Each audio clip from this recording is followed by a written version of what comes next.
Hey everyone, it's Tim Reha here live at Digital Health Studio here in CES 2014. We got Ideal Life. He's Jason Goldberg, you guys. Thanks so much for sponsoring the show this year. Just got done with a really cool session called Reaching Brand Nirvana, and we have a 2-time international celebrity and brand championship, blah, blah, blah. Just kidding. No, we have Alexandra von Plato, who's a good friend of ours, who's the president and global creative officer for Digitas Health. Correct, that is me. I'm Well, glad to be back. This is my third year at CES. Third year. Yeah. So what's interesting is we have all these technology companies, and I see sort of this trend where it seems like they could use some more love with their branding. What was happening inside, and what is your background? Well, my background is in advertising and brand strategy, so I've been coming here for a couple years waiting for this marketplace to really ripen. And we obviously know that technology and design at the intersection of healthcare is an important space. There's a lot of need, there's a lot of energy, there's a lot of investment going into it. So what we see is we see a lot of really wonderful technology solutions, but there are not really a lot of great brands popping through at the moment. And most of it has to do with how relatively new and immature the industry is, but some of it has to do with technology people really don't embrace the fundamentals of branding out of the box. They tend to think of that as something you can put off. And what I'm here to do is to encourage a lot of these inventors, a lot of these entrepreneurs, to actually think about building their brand in the context of designing their product. So people think they know what a brand is. What is a brand in your mind? A brand is a shortcut to a bunch of feelings, ideas, and perceptions that you have. A well-constructed brand gives you confidence to make a decision.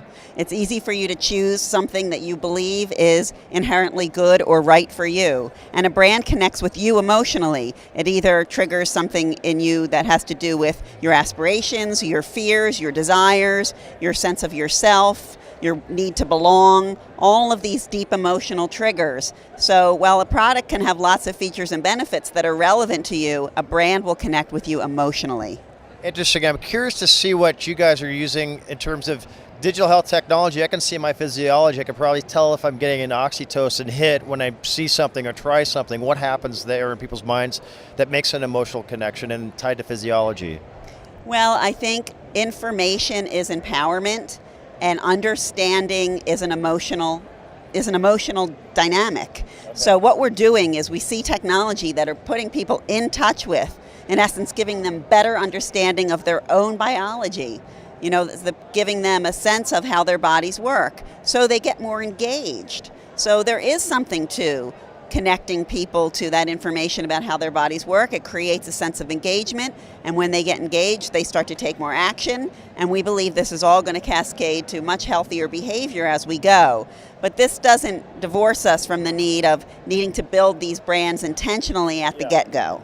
So I worked with Startup America Partnership, initiative out of the White House to create new jobs with Steve and Scott Case. Hey guys, if I was a startup like Sunny B with Misfit Wearables, what would be some guidelines, some tips, some tricks you would give them? Well, first I would say that, force yourself to take a stand in the marketplace. Force yourself to stand for something other than your features and benefits package. So if you want to stand for empowerment and freedom and liberation, think about what those dimensions are and imagine building your product around those kinds of dimensions. If you want to stand for something like safety or security or freedom from fear, those are real emotional triggers too. But think about those first and foremost and start to build everything that you do, all the investments you make in communication to kind of burnish that set of perceptions and emotional connections that you ultimately want to make. It sounds like very soft science to people in technology, but it's actually very well worn and proven. And I think, it's the essence behind all the things that we love.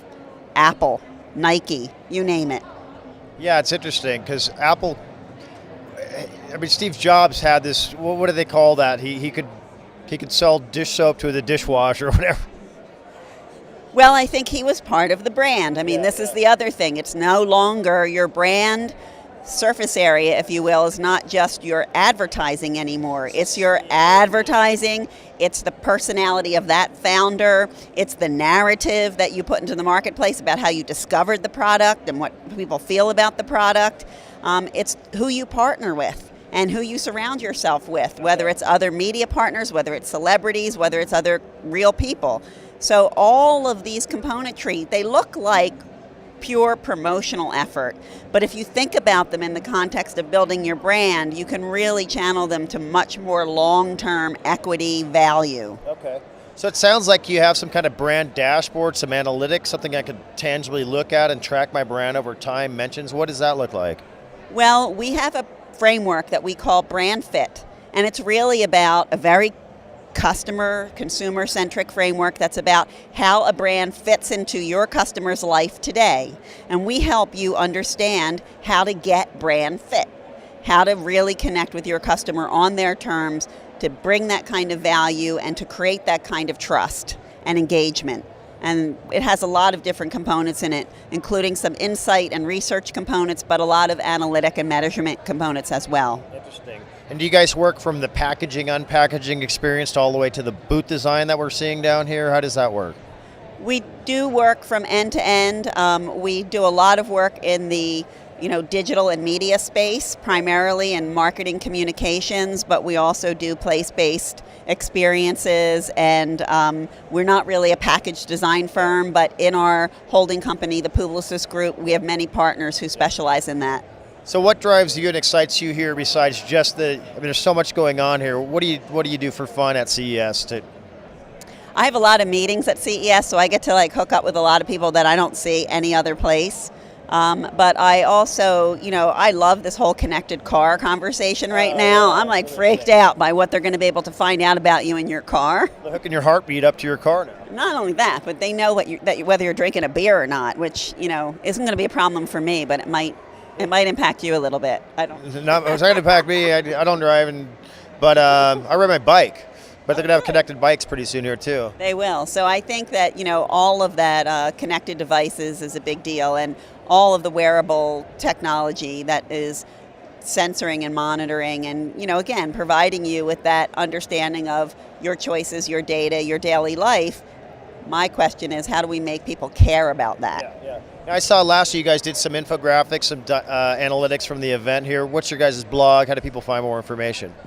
Yeah, we have a website. It's digitashealth.com, and we'll be tweeting about this event at my hashtag #AvonPlay, and we have a social media Facebook presence too. So we're doing a lot of activity around the event.